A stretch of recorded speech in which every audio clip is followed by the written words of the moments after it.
Hello বন্ধুরা, good evening সবাইকে। আশা করি তোমরা সবাই ভালো আছো। তোমাদের ভালোবাসায় আমি অনেক অনেক অনেক ভালো আছি। অনেক অনেক এই কারণে বলছি, কারণ 2-3 দিন ধরে আমি শরীরটা খুব খারাপ ছিল, জ্বর জ্বর, তার সঙ্গে বুকে কফ বসে গেছিলো, গলা থেকে আওয়াজ বেরোচ্ছিল। তো সেই তুলনায় আজকে বেটার আছে। আর কোকোর জন্য তোমরা জানি না কিছু শুনতে পাচ্ছ কি না, তার সঙ্গে ফোনের আওয়াজ। তো একটা জিনিস তোমাদের দেখার জন্য আমি চলে আসলাম ব্লগে।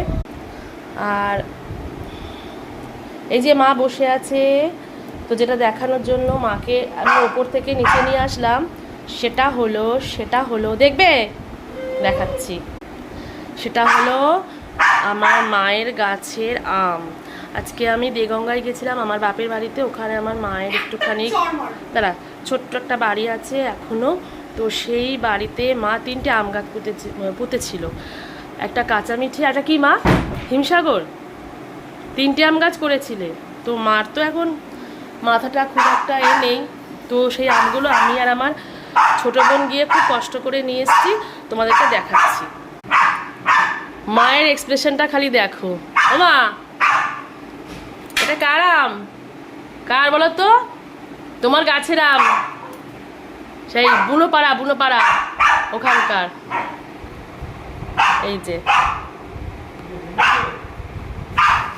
আরো আছে, তা বাদে আরো আছে, এই যে এক ব্যাগ ভর্তি। এদিকে হচ্ছে প্লাস্টিকে।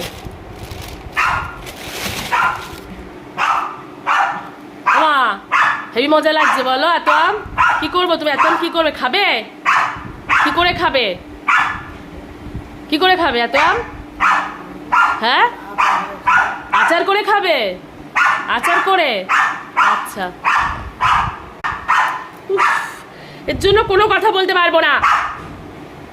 অ্যাকচুয়ালি সিঁড়ির নিচে বিড়ালের বাচ্চা ঢুকেছে, সেই বিড়ালের বাচ্চাটার জন্য কোপ এরকম চিৎকার করে যাচ্ছে। তো দেখো কত আম, এই আম, এই যে প্যাকেটে ভর্তি, এই ব্যাগের মধ্যে ভর্তি আম। তো এখনকার জন্য রাখি, টাটা, বাই বাই। ওরে কোকো তো চুপ কর।